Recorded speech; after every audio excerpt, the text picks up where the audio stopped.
আসসালামু আলাইকুম। আজ ক্লাস 5-এর জেনারেল সায়েন্সের ক্লাসে আজ আমরা পাহাড়ের লাল মাটির পশ্চিমের পাহাড়ের লাল মাটির কৃষি সম্পর্কে আমরা জানব।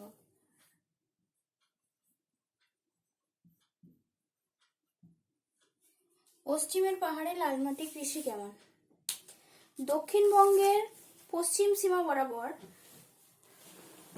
মাটিটা কাঁকুড়ে লাল মাটি। এখানে মাটি যেমন কাঁকুড়ে লাল মাটি, তেমনি এখানে বৃষ্টিপাত তেমন কিন্তু ভালো হয় না, একটু ঢালু হয়। বৃষ্টির জল কি হয়, পূর্ব থেকে দক্ষিণ দিকে চলে যায়। এখানে ধান চাষ খুব বেশি হয় না, তবে কিছু সবজি চাষ হয়।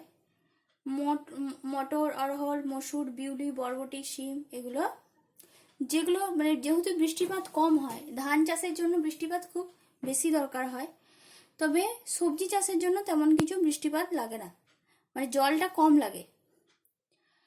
তো ওই জন্য সবজি চাষ এখানে বেশি হয়। ধান চাষের তুলনায় সবজি চাষটা খুব বেশি হয়, তবে ধান চাষ করার জন্য আলাদা ব্যবস্থা নিতে হয়। বৃষ্টি নির্ভর ধান চাষ কিন্তু এখানে ভালো হবে না, কারণ এখানে বৃষ্টিপাতের পরিমাণ খুব কম। এখানে কি না, সবজি চাষে ধান চাষের মতো অত বেশি জল লাগে না, ওই জন্য এখানে সবজি চাষটা বেশি হয়। কি কি সবজি দেখো, মটর, অড়হর, মসুর, বিউলি, বরবটি, শিম ইত্যাদি। ভুট্টার মতো শস্য বাদামও চাষ হয়। এছাড়া কিছু ফলের চাষ হয়। ফল কি কি ফল বলা হয়, আতা, মুসাম্বি, লেবু, আম, বেল, হ্যাঁ, এগুলো ফল খুব ভালো হয়। তারপরে যেহেতু এখন ব্যবস্থা উন্নত হওয়ার জন্য, জলসেচ ব্যবস্থা থাকার জন্য, হ্যাঁ, এখন কিন্তু মোটামুটি ধান চাষ হয়। কিন্তু আগে কিন্তু বৃষ্টি নির্ভর ধান চাষ কিন্তু তেমন হতো না, কারণ এখানে পাহাড়ি অঞ্চলে, পশ্চিমে পাহাড়ি লাল মাটি কৃষির যে বৃষ্টিপাত অনেক কম, মানে ধান চাষের জন্য যতটা জলের দরকার ততটা কিন্তু জল থাকে না। এখন কি হচ্ছে না, মাটি কেটে সেটা জলসেচ তৈরি করা হয়, সেখান থেকে, হ্যাঁ, ছোট ছোট জমি কেটে সেখানে কি করা হয়, বর্ষার জলকে আটকে রাখা হয়, পরে সেটা জলসেচের মাধ্যমে ধান চাষ করা হয়।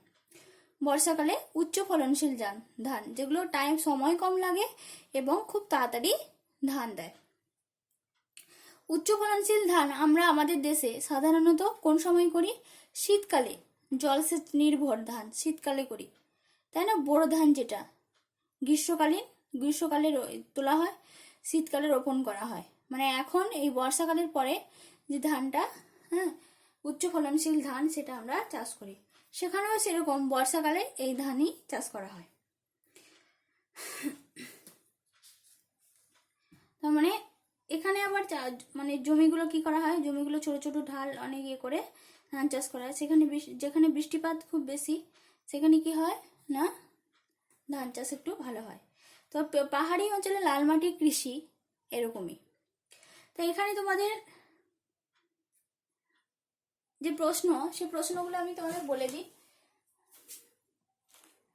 প্রশ্নের সাথে উত্তর বলে দিচ্ছি। তোমরা ভিডিও যখন দেখবে খুব ভালো করে দেখবে। দক্ষিণবঙ্গের পশ্চিম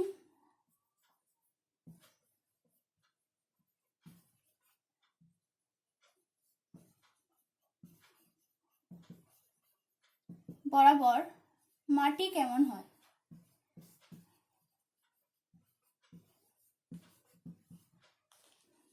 2 নম্বর,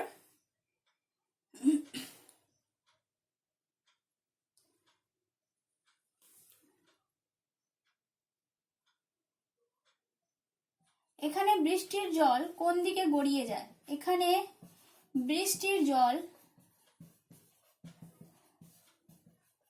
কোন দিকে গড়িয়ে যায়? দক্ষিণবঙ্গের মাটি, দক্ষিণবঙ্গের পশ্চিম সীমা বরাবর যে মাটি কেমন হয়, কাঁকুড়ে লাল মাটি। এখানে বৃষ্টিপাত কিন্তু তেমন হয় না, হ্যাঁ, এই বৃষ্টির জলটা কি হয় না, পূর্ব দক্ষিণ দিকে চলে যায়।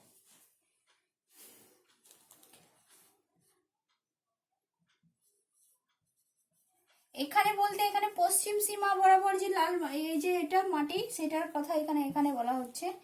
যেখানে সবজি কি কি সবজি চাষ হয়, কি কি ফসলের চাষ হয়, কি কি ফসলের চাষ হয়? ফসল, কি কি ফসল ও ফল, ফসল ও ফল একসাথে লিখলাম, ফসল ও ফল, ফলের চাষ হয়। ফসল ও ফলের চাষ হয়, কি কি ফসল ও ফলের চাষ হয়?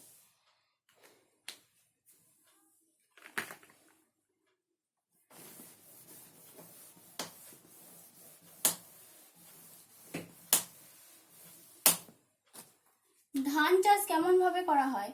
পশ্চিমে পাহাড়ি অঞ্চলে, পশ্চিমে পাহাড়ি অঞ্চলে অঞ্চলে ধান চাষ কিভাবে হয়?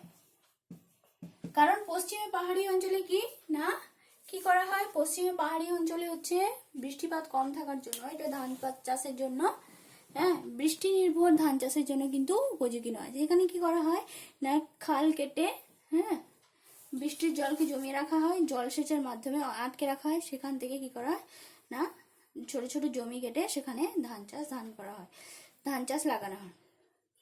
তাহলে এখানে যদি বড় কোশ্চেন আসে, তাহলে পশ্চিমে পাহাড়ি অঞ্চল লাল মাটির কৃষি কেমন, তো পুরোটাই তোমাকে লিখতে হবে যে এখানকার বৃষ্টিপাত কম, এখানে এই এই সবজি এই ফল এরকম চাষ হয়, এখানে ধান চাষ খুব কম হয়, তবে বর্তমানে আজকাল ধান চাষ জলসেচের মাধ্যমে ধান চাষটা করা হচ্ছে। এখানে যদি তোমাদের বড় প্রশ্ন থাকে পাহাড়ি অঞ্চল লাল মাটির কৃষি কেমন, তোমরা পুরোটাই লিখবে, ঠিক আছে। নেক্সট তোমাদের টপিক আছে দক্ষিণের নোনা জমি কৃষি ও মাছ চাষ।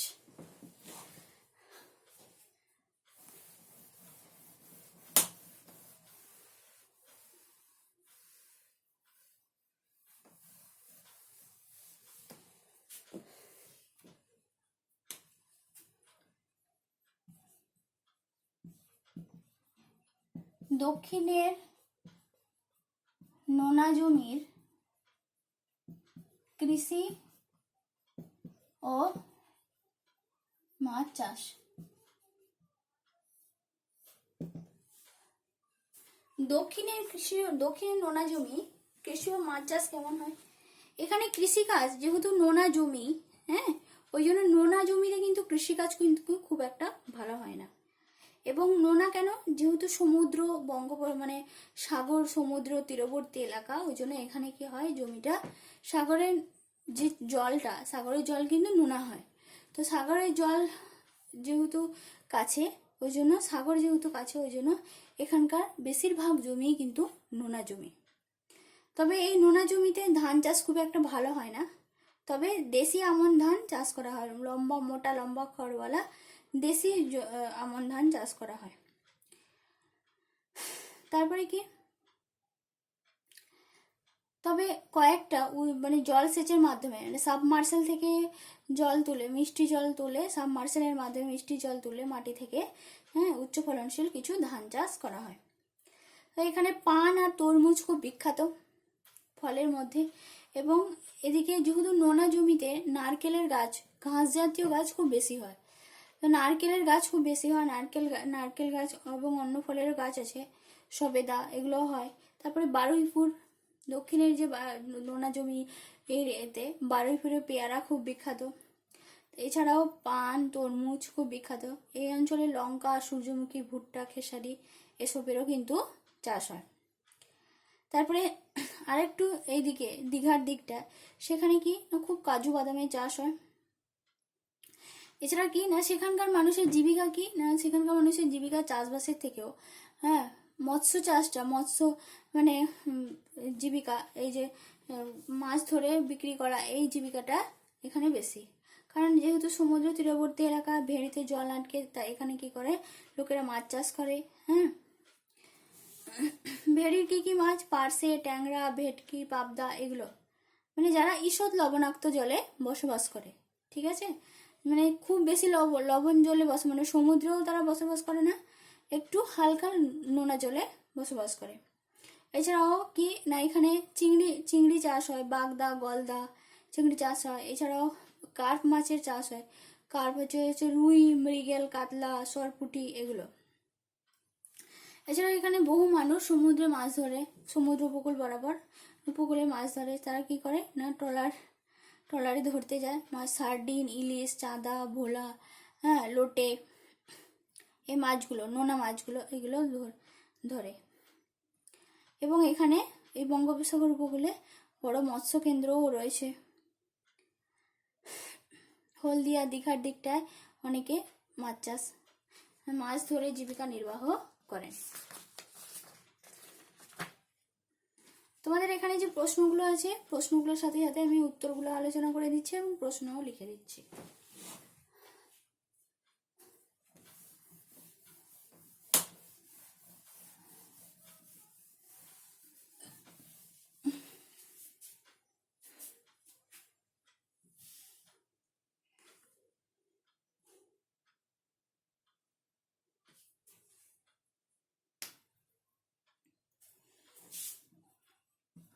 দক্ষিণের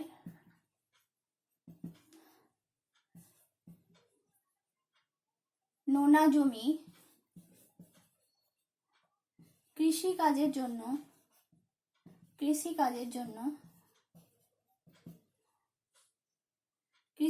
পক্ষে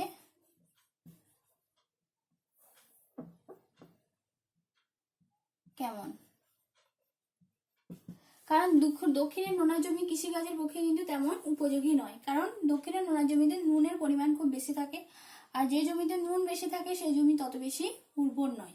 অতএব এখানে কৃষিকাজের জন্য খুব বেশি ভালো না।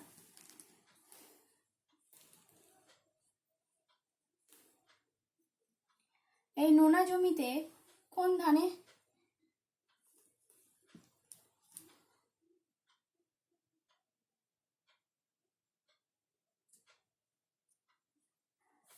এই নোনা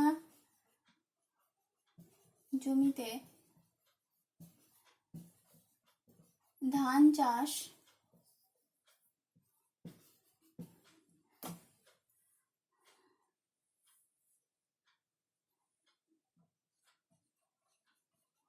কেমন হয়? এই নোনা জমিতে ধান চাষ কেমন হয়? 3 নম্বর হচ্ছে এখানে কি কি ফল ও সবজি চাষ হয়? এখানে কি কি ফল ও সবজির চাষ হয়?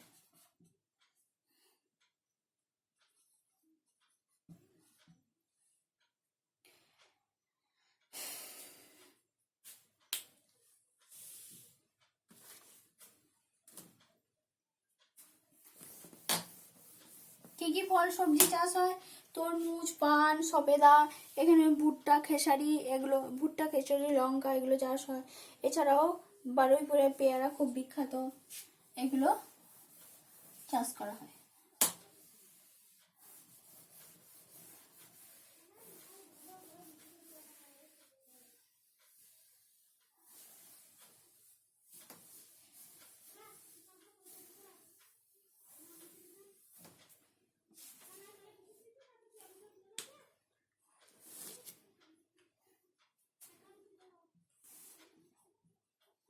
দক্ষিণের নোনা জমি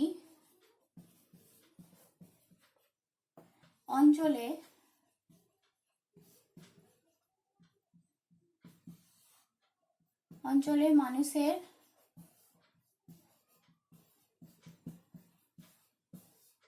জীবিকা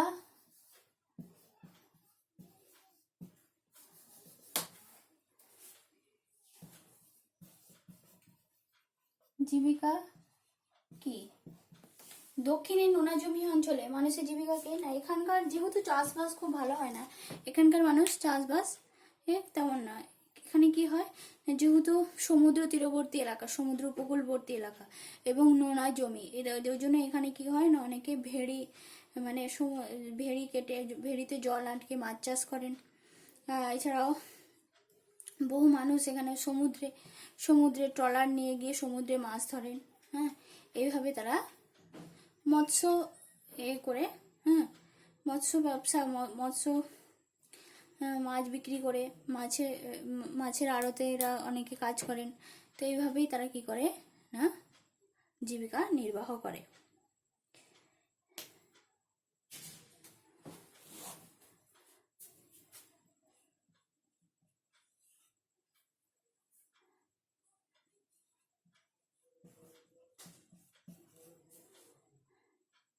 ভেড়িতে কিভাবে মাছ চাষ করে? কয়েকটি ভেড়ির মাছের উদাহরণ দাও।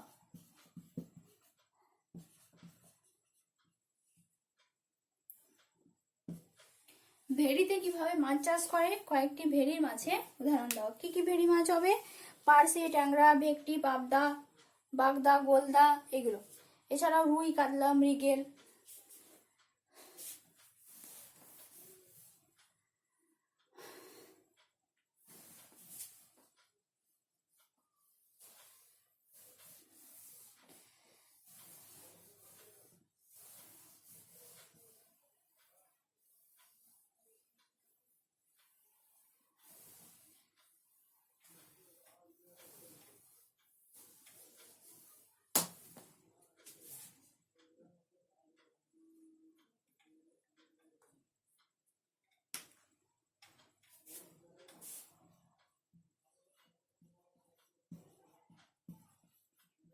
কয়েকটি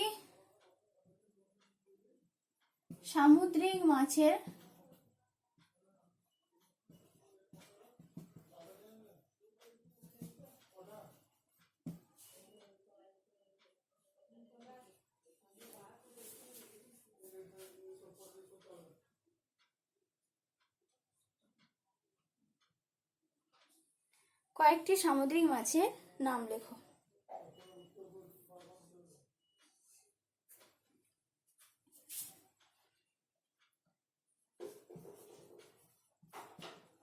দক্ষিণের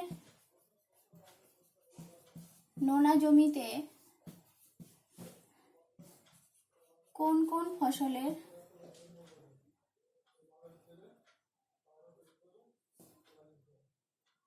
নোনা জমির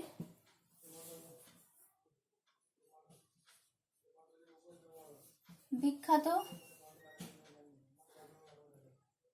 নোনা জমির কি ফল বিখ্যাত? কি কি ফল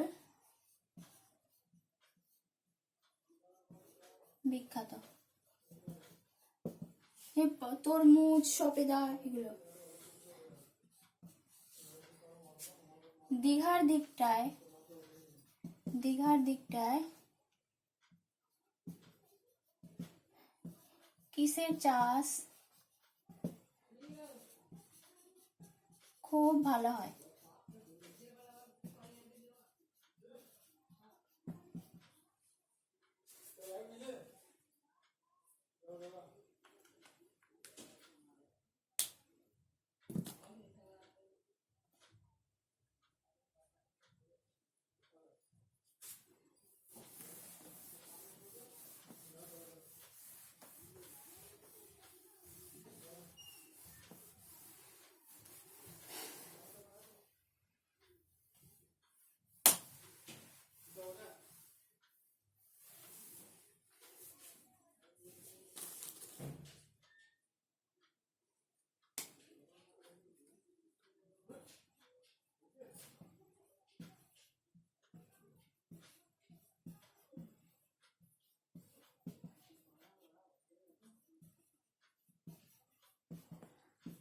বারুইপুরে কি ফল বিখ্যাত?